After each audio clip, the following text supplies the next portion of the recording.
속삭 속았수다 2회 줄거리 리뷰라운. 고백 첫 뽀뽀 후에 야반도주 FTIU의 1인 2역. 양관식 박보검과 오해순 아이유 사이를 싫어하는 관식 할머니. 박막천 김용림의 등장에 불이 나게 도망치는 애순.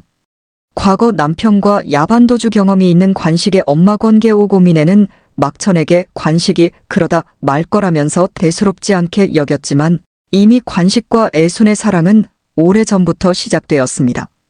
관식 할머니로 인해 속상한 애순은 줘도 안 가져. 서울놈한테 시집 갈 거야라며 투덜댔지만 오른손을 관식의 주머니 속에 넣어 설레게 했는데요. 자신을 좋아하면서도 고백하지 않는 관식으로 인해 답답한 애순. 그런데 이때 관식 또한 주머니에 손을 넣더니 애순에게 기습 뽀뽀를 합니다. 그러면서 내뱉은 고백 나는 너랑 살고 싶어. 많이 좋아한다. 사랑한다 건너뛰고 바로 같이 살고 싶다니. 게다가 짓거리는 입만 보인다. 왜 이렇게 입술이 빤딱대냐며 설렘을 토해내는데 이에 애순이 준비. 나는 거의 14살 때부터 준비했거든. 이라고 말해 이번엔 아주 긴 쌍방 뽀뽀가 이루어졌죠. 관식 앞에선 내색 안 했지만 집에 도착해선 행복에 넘치는 노래와 춤을 추는 애순. 그리고 동생이 숨바꼭질로 옷장에 숨었다고 생각해 장난스레 지퍼를 여는데 헉. 연병철 오정세과 그의 애인 남인호검 지원이 있네요. 게다가 민욱이 병철의 아이를 가져 결혼을 해야 하는 상황인데 병철의 피가 섞이지 않은 애순에 대해선 적대심을 보이는.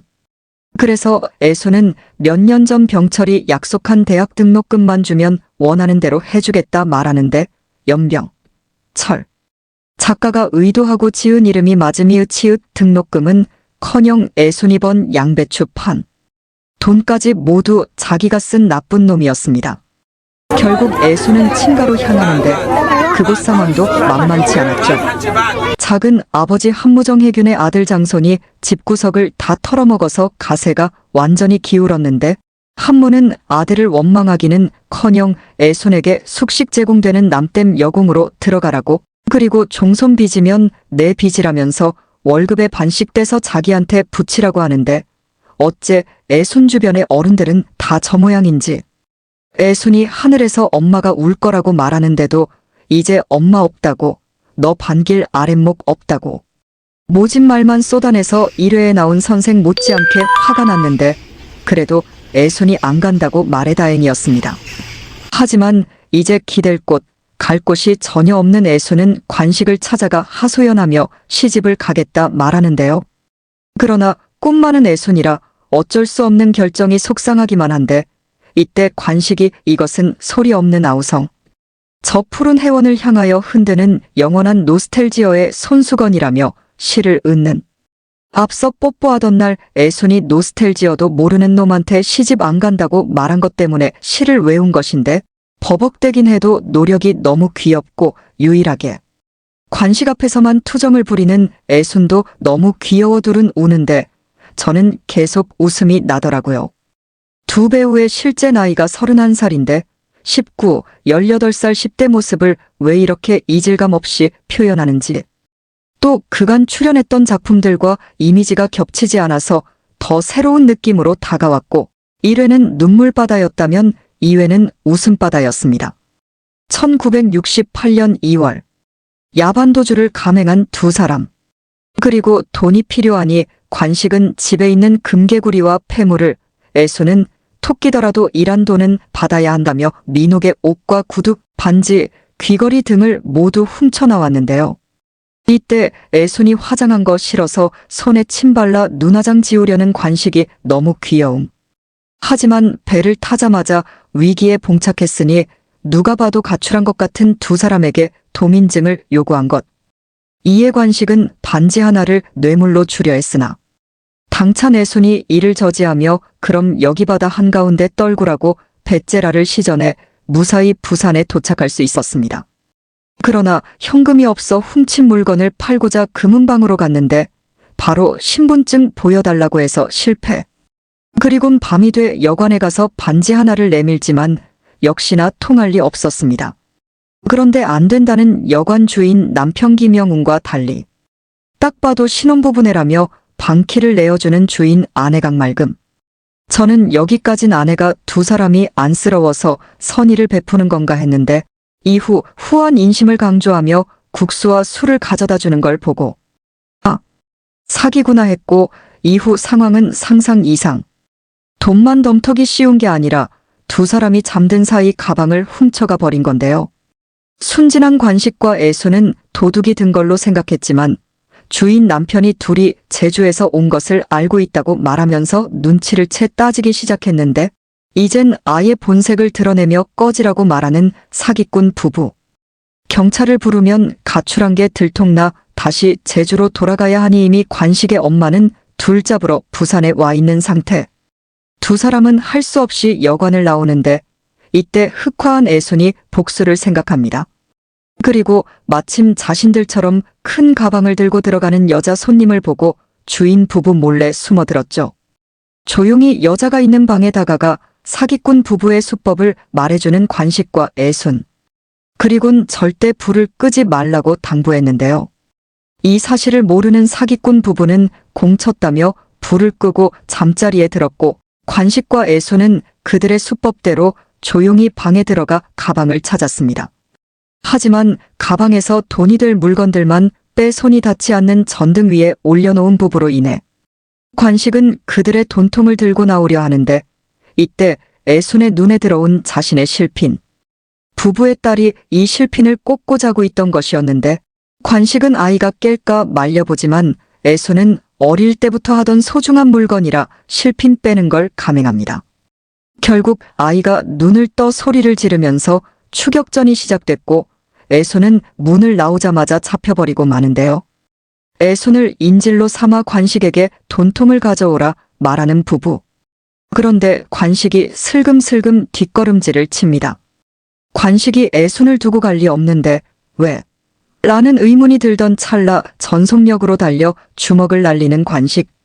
앞서 애손이 관식에게 운동 그만둬도 괜찮냐고 물었는데 그 운동 실력 여기서 써먹는군요. 그리고 관식이 할머니에 대한 맞섬이 아닌 가출을 택한 것. 저는 애손이와 같이 관식이 이길 자신이 없어 그런 거라 생각했는데 할머니는 안 무서워. 너 서럽게 할까봐 무섭지란 말에 감동. 그리고 2회 중간에 1993년 3월의 모습이 나오는데 중년이 된 애손은 두 딸과 아들 하나를 둔 상태. 하지만 남편은 마치 응답하라 1988처럼 얼굴을 보여주지 않아 궁금증을 갖게 했습니다. 게다가 여기서 가장 놀라웠던 건 아이유가 애손의 딸로 등장한 것이었는데 1인 2역이었다니. 또 1회 때도 그랬지만 2회도 배우 보는 맛이 엄청났는데요. 보통의 드라마에 비해 특별 출연이 상당히 많은데 위 배우들처럼 특별 출연이 아닌 잠깐 나오는 단역도 다른 작품에선 비중 있는 조연급 배우들인 남은 회차에선 김선호, 이준영, 이미도, 김성령, 초재윤, 이수경, 정의서 살인자 오난감에서 눈에 화상 있었던 이탕 협박하다 망치로 살해된 인물 등이 나온다고 합니다. 폭삭 속았수다 3회 줄거리 리뷰 거듭된 반전 사랑의 힘은 위대하다. 새로운 꿈 금명이. 여관 주인 부부의 가출 신고로 경찰서에 잡혀온 오해순 아이유가 양관식 박보검. 그리고 경찰서 앞에서 진을 치고 있던 관식의 엄마 권계 오고민에는 황급히 들어와 관식에게 향하는데 처음 내뱉은 말이 가방은? 폐물은? 내 금개구리는? 불이 나게 부산으로 간 게 이것 때문이었다니. 게다가 관식의 말을 듣곤 여관 카운터 앞에 서서 손님들이 내는 돈을 가로채기 시작했는데요. 성질을 내는 여관 주인 아내에게 제주에 도둑이 없는 이유가 뭔지 알아? 우리는 씨를 말려. 훔친 놈이 미쳐 도망갈 때까지 씨를 말려라면서 한수위의 모습을 보였고 심지어 금개구리를 금두꺼비로 둔갑시켜 아내를 환장하게 했습니다. 결국 금개구리가 금두꺼비가 됐냐? 라고 자백을 해버린 주인 아내. 그리고 앞서 관식과 애손이 먼저 들렀던 금은방에 훔친 물건들을 팔러가면서 신고를 당해 경찰이 출동했는데요. 이미 전과 시범이었던 아내는 붙잡혀갔고 남편은 공범인데 왜 안 잡아가지? 했지만 덕분에 곧장 관식과 애손의 가방을 돌려받을 수 있었습니다. 3회에선 정말 많은 반전이 거듭되는데 첫 번째는 개옥의 속내. 경찰서에서 관식을 마주했을 때 당연히 불같이 화를 낼 줄 알았는데 물건만 찾고 이를 되찾은 후엔 애손에게 집에 가자면서 따뜻하게 대해주었는데요. 그리고 집에 돌아왔을 때도 관식의 아버지는 뺨을 때리고 할머니는 이마를 싸맨 채 드러누웠지만 개옥만큼은 태연했습니다. 하지만 이후 그녀가 가장 무서운 사람이었음이 드러나는데 학교에서 무단 가출 및 풍기물란 명목으로 퇴학을 당한 애손. 그러나 관식은 남자라는 이유로 정하게 그쳤습니다. 동네에서도 애손은 여자라는 이유만으로 비난을 받았고 그래서 애손의 작은 아버지는 관식에게 시집을 가라 말했죠. 애손의 꿈이 포기대학에 가서 시인이 되는 게 꿈인데 충졸이 되어버렸으니 된 건 슬프지만 그래도 관식과 서로 사랑하니 시집 오면 자기처럼 고생할 거라는 개옥의 말에도 넘어가지 않았는데 뭐 하나 여쭤볼 게 있는데요. 하고 물은 답을 듣곤 갑자기 시집을 안 가겠다 소리치는 애손. 심지어 친가주선으로 한번 갔다 온 자식도 둘이나 딸린 게다가 성격도 더러운 30살의 남자와 맞선을 보는데 애손이 순순히 응하고 있습니다. 그리고 이 사실을 듣고 달려온 관식에게 이젠 구박땡이 안 되고 싶다고 부자 되고 싶다고 오빠가 없어야 내가 살 수 있다고 모진 말을 쏟아내며 관식이 끼워준 반지를 꽃밭에 던져버리면서 관식은 애손을 포기하게 되었죠. 하지만 애손은 다시 그곳을 찾아 펑펑 울며 반지를 찾고 있었습니다. 결국 관식에게 한 말은 진심이 아니었던 것. 애손이 개옥에게 했던 질문은 오빠가 제주서는 진짜로 내 손가락 안에 들었어요? 까딱하면 메달도 따게 생겼었어요? 라며 관식이 하는 운동 꿈에 대해 물은 것인데요. 이에 개옥이 헛짓거리만 안 하면 메달이야 따고도 남았지. 관식이 너 만나면 다 놓쳐. 꿈도 가족도. 너 외롭게 살아봐서 알잖아. 관식이한테 다 뺏지 마. 걔 좀 살려줘라고 말했던 것. 그래서 애손이 자신이 관식을 포기한 이유 관식이 좀 살려줘란 말을 오빠가 없어야 내가 살 수 있다라고 말하면서 관식 또한 포기하게 만든 것이었고 결국 관식은 코치, 감독과 함께 서울로 가기 위한 배운동을 더 잘하기 위한 유학을 탔습니다. 하지만 슬프기만 한 관식. 그리고 운동을 시작한 건 애손이 서울 가고 싶어 하는데 자신이 생선 팔거나 공부해선 못 데려갈 것 같아서 운동하면 데려갈 수 있을까 해서 그리고 원래 운동 싫어한다며 진심을 토로하는데요. 그 시각 애손은 맞선남 상길 최대훈과 결혼 준비를 하고 있었는데 자신에게 돈을 줄 필요가 없다 말하는 애손. 이에 상길은 그거 아니면 왜 시집을 오냐고 묻는데 애손은 갈 데가 없어서요. 할 수 있는 게 없어서요라며 시집이 아닌 고용을 해달라 말했습니다. 하지만 마누라 하나 얻으면 다 공짜다라며 오로지 관식과 보낸 부산 시간 함께 잤는지가 궁금하지만 직접적으로 꺼내지 않고 돌려 물어본만을 궁금해하는 상길. 그러나 애손의 시선은 시계에 집중돼 있었고 배가 출발하는 십시 종이 울리자 양장점을 뛰쳐나와 항구로 달렸습니다. 그러나 이미 배는 출발했고 애손은 관식에게 가지 말라고 소리치다 끝내 주저앉아 울부짖고 마는데요. 그런데 이런 간절한 애손의 외침이 관식의 귀에 전해지면서 그는 선장에게 배를 돌려달라 요청했습니다. 하지만 이는 들어줄 리 만무한 부탁. 그리곤 관식이 바다에 뛰어드는 상황이 연출되는데 헉, 알고 보니 관식이 하던 운동은 수영이었고 그 실력으로 바다를 헤엄쳐 애손에게 향한 것인데요. 그간 관식이 무슨 운동을 하는지 밝히지 않아 궁금했었는데 이런 반전이.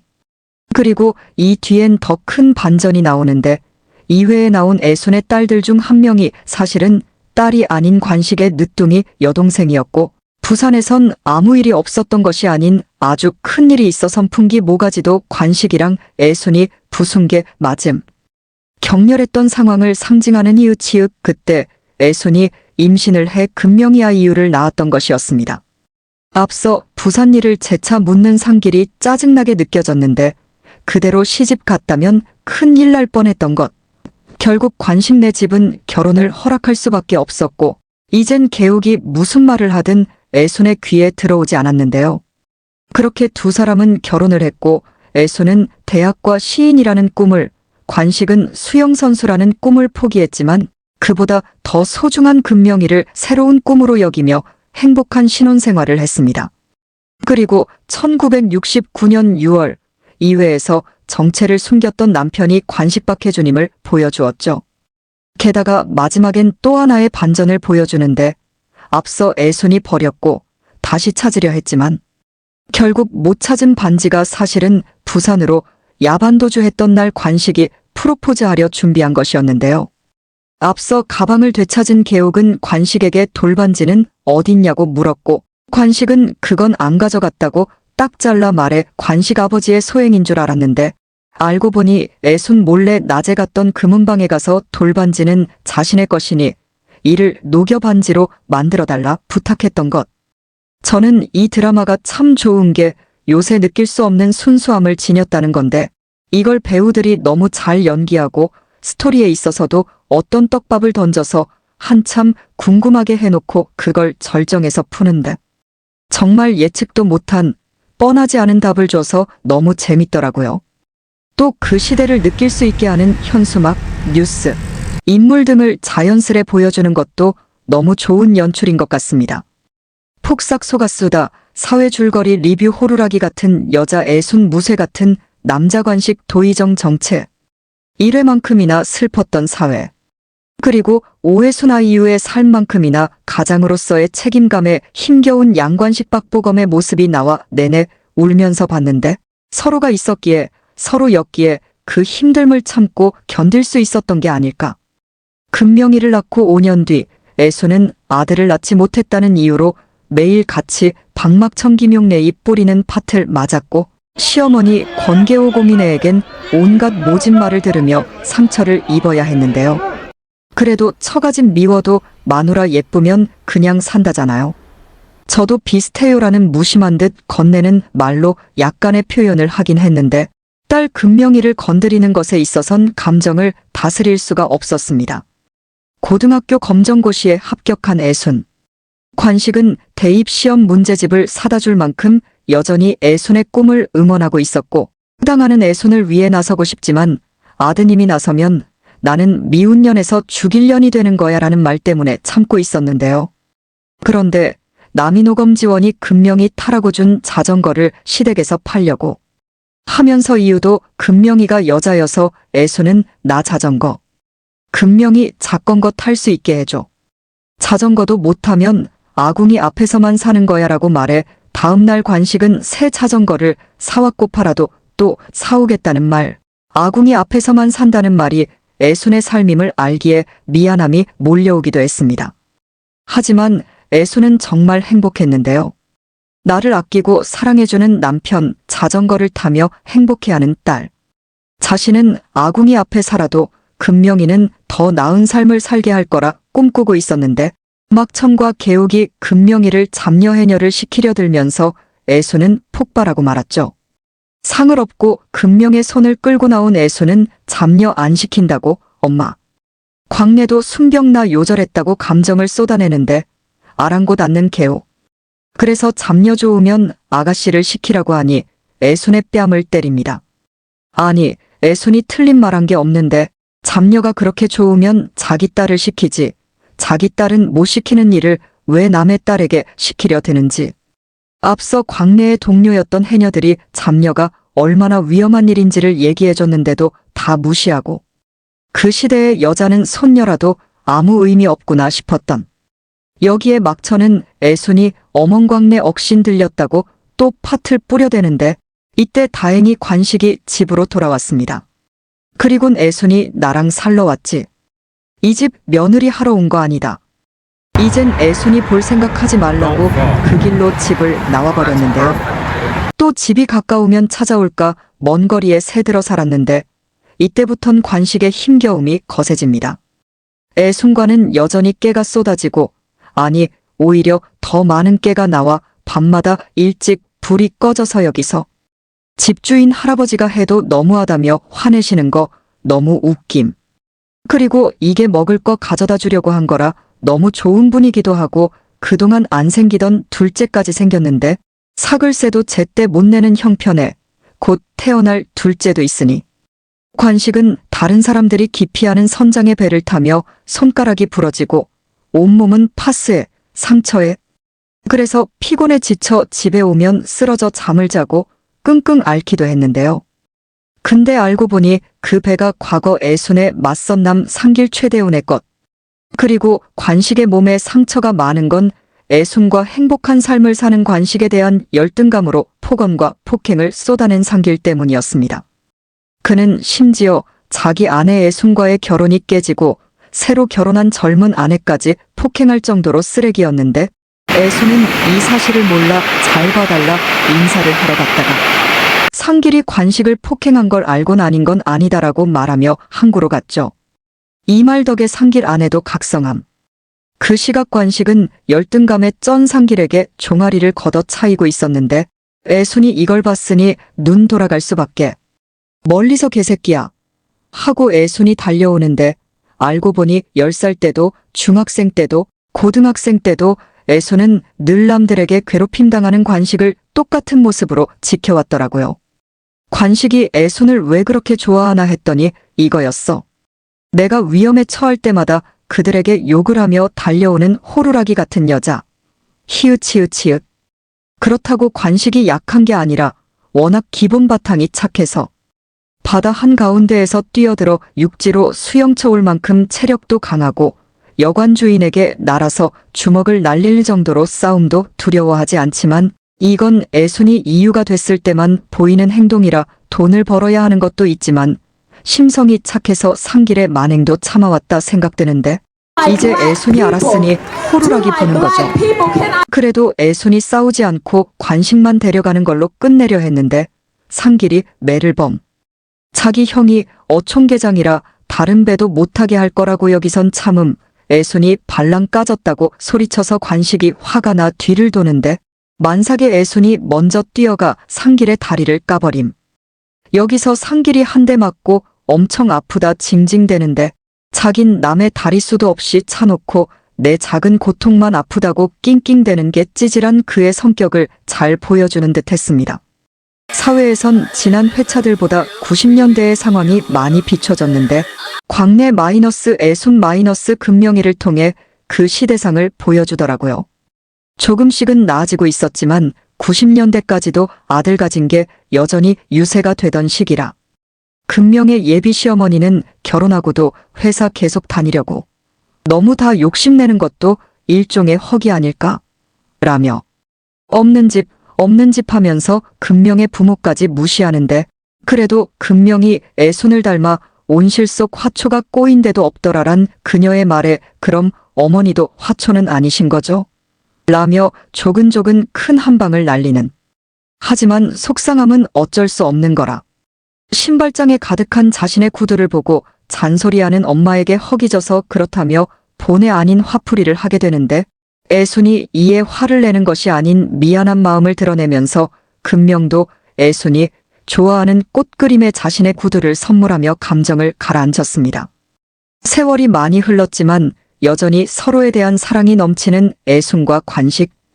어릴 때부터 일을 많이 한 관식은 한쪽 다리가 불편한데 자기가 먼저 떠나면 애순이 슬플까 봐서인지 애순이보다 오래 살아서 보내고 잘 따라간다고 말하니 세상에 이런 사랑이 어디 있을까. 요새 주변에서도 그렇고 TV에서도 이혼. 갈등 많은 부부 투성이인데 그래서 애순과 관식의 사랑이 더 애틋하고 부럽게 느껴지는 듯합니다. 근데 앞서 석 달치 월세를 내준 도희정은 누구일까? 도희정 장학금이라고 써져 있는 걸 보고 애순이 희정이가 누구야? 라며 질투하는 게 너무 귀여웠는데 이름이 그 시대 잘 쓰던 스타일도 아니고 그리고 뭔가 관식보단 애순과 관련 있는 인물일 것 같단 생각이 들어서 정체가 궁금했는데 앞선 스토리들을 보면 떡밥후 회수가 빠른 편이라 이것도 다음 주 중에 나오지 않을까 생각해봅니다. 추가. 커뮤니티에 도희정의 정체를 추론한 글이 있어 다시 확인해보니 민옥이 애순에게 자전거를 줄 때 도의적 장학금이란 표현을 씀. 그리고 주인집 할아버지 한 번, 주인집 할머니.